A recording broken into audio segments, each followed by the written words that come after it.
Thank you for checking out this channel, and thank you YouTube audience for viewing this video. Today I would like to talk about lifestyle, life, things that we go through, and things that we can relate to, and possibly some random things. But first, I would like to answer a question in regards to how I lost weight. And you might think, why are people asking you that question? Well, as far as I can remember as a child, I was pretty much obese. And obesity just grew and grew, and I was in denial. I called it baby fat. I thought it would just go away, baby fat. It's not my problem. I'm gonna get better. Well, baby fat kept growing and growing, and I reached teenage years, and then as I kept going, eventually I ended up calling it adult fat. Baby fat did not go away, and I felt so ashamed of myself. I kept covering myself. I tried not to dress so much that would call attention, I would avoid dressing nice. I would cover myself with a jacket, and the jacket that I mainly used was becoming worn out. The color was washing out, fading out, and it just became a problem. I felt like I had to cover my stomach. I felt like if I tried to not wear a jacket and try to do what I was told, to embrace who I am, I felt ashamed. And I'm not saying that body image is everything, because we should love our bodies. We should learn to love ourselves. But there does come a time for both men and women where we feel ashamed of our bodies, and especially when we are overweight. I fought through that, and I just kept eating and eating, and finally I got a wake-up call. My doctor tells me, probably about a year and a half ago, I have high blood pressure. How am I supposed to take that news when it runs in my family, and I've seen what happens? Obesity, high blood pressure, the complications, the illnesses that obesity brings. I was so scared I'd have to be on pills, and I'm very glad that my doctor, instead, he pushed me into exercising. He told me that the pills in the long run do have its consequences. And so he told me, exercise. Pick up something, a hobby, anything that you like to do, and instead of making it into a goal, because goals can be broken, make it into a lifestyle. And as I see it, it's similar to New Year's resolutions. We make them, we break them. Same goes for making anything a goal. And I took that mentality and I just threw it to the trash. And I'm like, no, I'm not going to think of it as a goal. I'm going to take what he says and I'm going to take it serious. I'm going to hit the exercise and start doing what I got to do, because if I keep going in this rate, I'm going to end up similar to what my family has gone through. And I admit my weight has fluctuated as the years have gone by.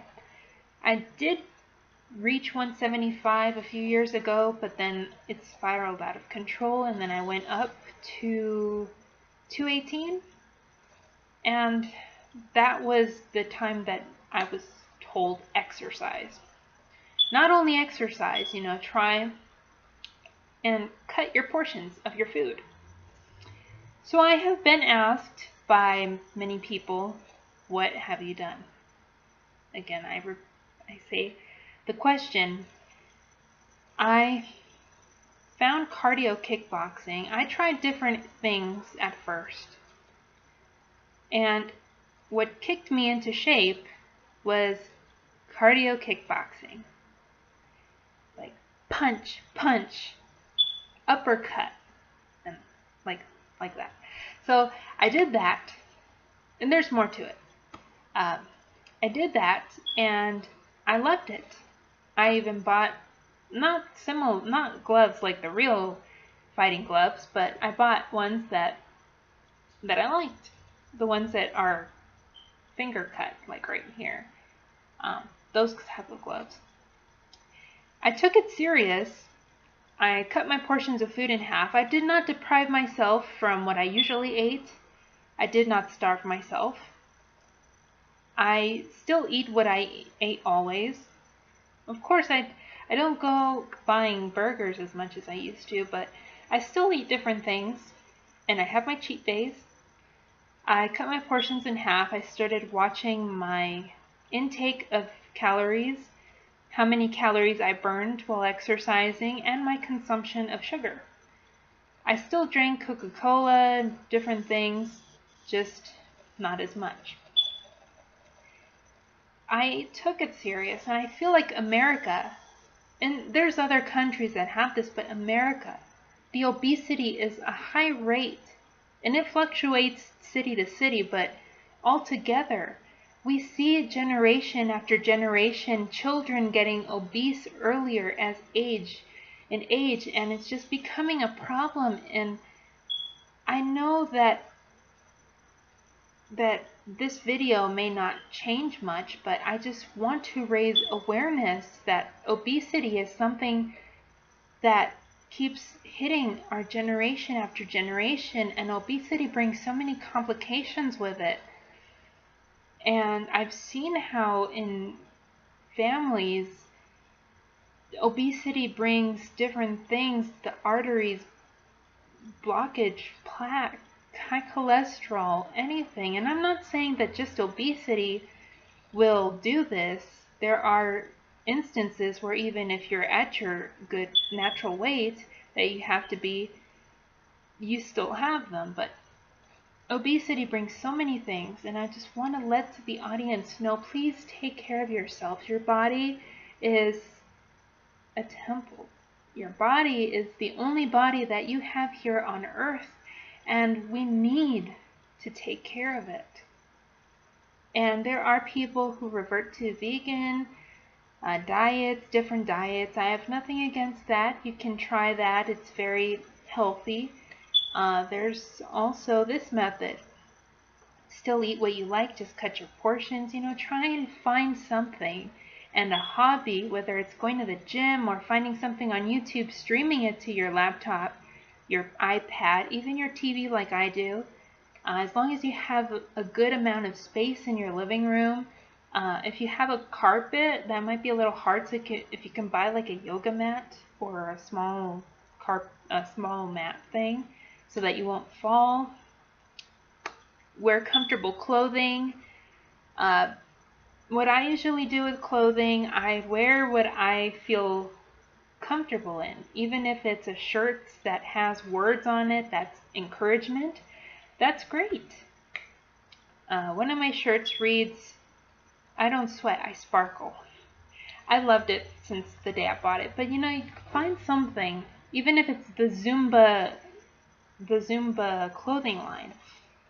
Find something that you love, wear it, enjoy yourself, have fun with your hobby, with your exercise, and get well, and enjoy having a healthy lifestyle, and having the peace, and having the love of the family, having everything, believing in yourself. You might feel like you're gonna give up, like you don't want to exercise anymore, especially after the first day. You may not even be able to get out of bed. You will be very sore, but it's worth it in the long run. I was able to drop at least to 183 that I'm at right now. Again, weight fluctuates. The best way that I can recommend in checking your weight is don't always go to the scale every day, because your weight will fluctuate naturally, but you might feel discouraged. What I have done, and I feel is the best way for me, of course, the way your clothes fit, seeing that you are getting thinner and you're becoming healthier, you will probably notice that you're not getting as tired with your exercise as the first times. Like Billy Blank says, the first 30 days you might not see a difference physically, but what counts is the inside. And then on the 31st day, the outside will follow. And I just want to bring this up, and I want to bring the awareness, and just take care of yourself. Love yourself, be at peace, and enjoy what you do. Now, the next thing that I would like to talk about is something that we may all be going through or have gone through: panic attacks. A lot of us go through this, whether it's moderate to severe, whether it's something that spirals out of control. I admit that I have had this, and I am working on it. I have to say I'm a Christian, so I do pray, and I pray about this, and I put this in the Lord's hands, and I'm just trying, I push myself to do the things that I have tried to avoid for so long. I push myself, and I tell myself, I gotta do this. Even the simplest thing of going out alone, driving to work, driving alone, it was something that always freaked me out. And there was a point where I can still remember it. The movie The Book of Eli, when it came out, it hit me pretty hard. When things on films fall silent, and then all of a sudden there could be gunshots, there can be things that just boom, pop out. That would bring on a panic attack. And I felt like I wanted to get up and run out of that theater, seriously. I have found that pushing myself to do the things that I have avoided has helped, and I admit I still have it, but it has helped to, be proud of myself that I have been able to do something that I wasn't able to do before.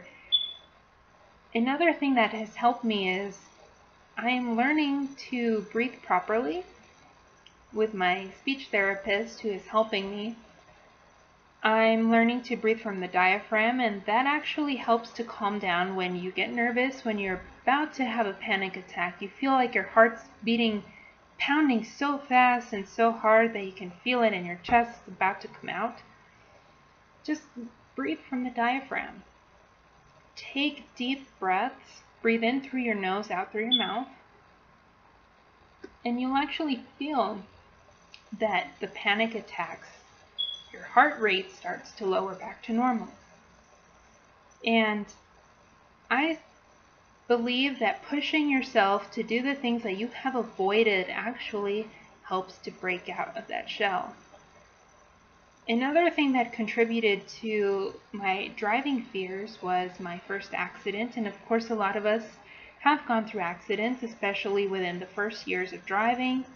I had mine within the first 7 months of my license, and after that day I just have these panic attacks that I feel like I'm going to rear-end someone again.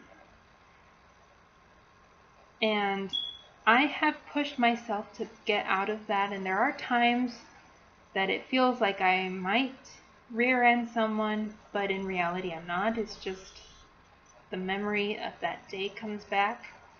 But I have learned that even if you have those memories coming back, even if you are so scared that you just don't want to do it, you want to be at home, you prefer to go another way to get where you got to go, we need to release this. We need to try and see the positive that we can break it.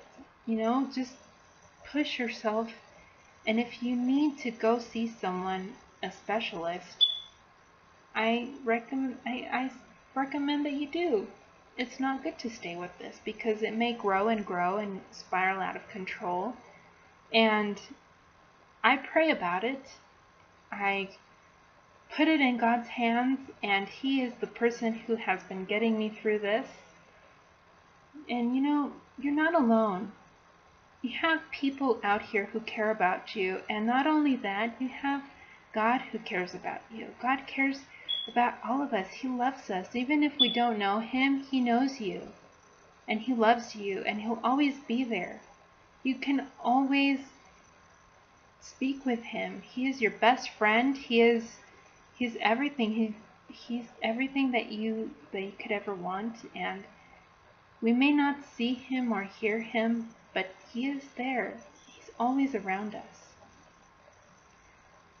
And I just want to let you guys know that you're not alone. And God is with you guys, and He will always be there. The same way that He is there for me and He's helping me get through this, the same way that He will help you. He died on the cross for us. He loved us, and He showed it to the world.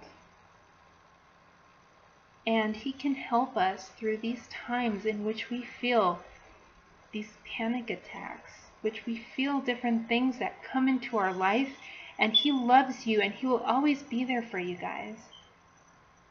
And we're all a group that we can support each other. We can be there for each other, and there are people that help, and they can help you too. But God is the person who has definitely helped many, and He is there for us, and He can help you. And things like this, it just happens. So I want to thank you guys for everything, and I want to thank you for everything. And I know that seeing how the world is today, especially with these attacks that just happened in Brussels, Belgium, it breaks my heart. It really does. And we may see this and think, where's the world going? The world is just going downhill from here. And even with the Paris attacks, with different things that have been happening nowadays, but we need to see the bright side of things. Things like this happen, but we need to have these people in prayer. We need to pray. We need to get together in all of our religions. Unite as one and pray for peace. Peace on earth, peace in every city, and peace and protection for our families. And I know that this video is a bit long, but I just want to share this. I love you guys. God loves you. And even though all these things are happening and it seems as if it's getting worse, we just need to pray. We need to get together. We need to pray, and we need to believe, and we need to love our neighbors, love those around us. We need to show forgiveness. And I know that a lot of us may have short tempers, a lot of us may hold grudges, but holding a grudge doesn't do any good. Holding a grudge only makes it worse. And I say that from experience because I have gone through things that have affected me to the point where I just have a short temper. And I'm actually working on that. But things are going to get all right. They're going to get good. And we just need to get together. And in times where you feel stress, in times where you feel anger, any time, just remember that God is there for us. And another thing that you can also do is just go outside look at the sky, as I read in another video. Look at the sky, take a few minutes to be thankful for everything. In morning and night and every day, be thankful for your family, for anything that you have. Whether if it's not much, it's a lot. And you guys are wonderful. Just remember that you are wonderful people. And there will be people that will try to bring you down, people that will say you're not good enough, that you're not this, you're not that. And especially attacks on Facebook, on different social media websites. But we have to remember that the other person on the other side is actually, they have feelings. And I've learned this through network etiquette that I learned this semester, first few weeks. We tend to forget that there is an actual person on the other side of the computer screen. And we get so used to degrading people, the same thing that goes in president elections and different things, degrading people just to lift yourself up. I've seen a lot of arguments, a lot of things, but we forget, society forgets that there is that there are people on the other side of the screens and that they have feelings. And I've seen that so much, but you guys, don't let things like that get in the way. Don't let the world tell you that you're not good enough, because you are. And I just wanted to bring this to you, and I know this video is starting to get a little longer, but I hope that you enjoyed this video, and I love you all, and I hope to see you guys and record another video. And if you have any questions, feel free to ask them in the comment section below. Don't forget to subscribe to my channel, and I am very thankful for all of you. Thank you so much. Have a great night, and have a beautiful week and a blessed week as well. Bye.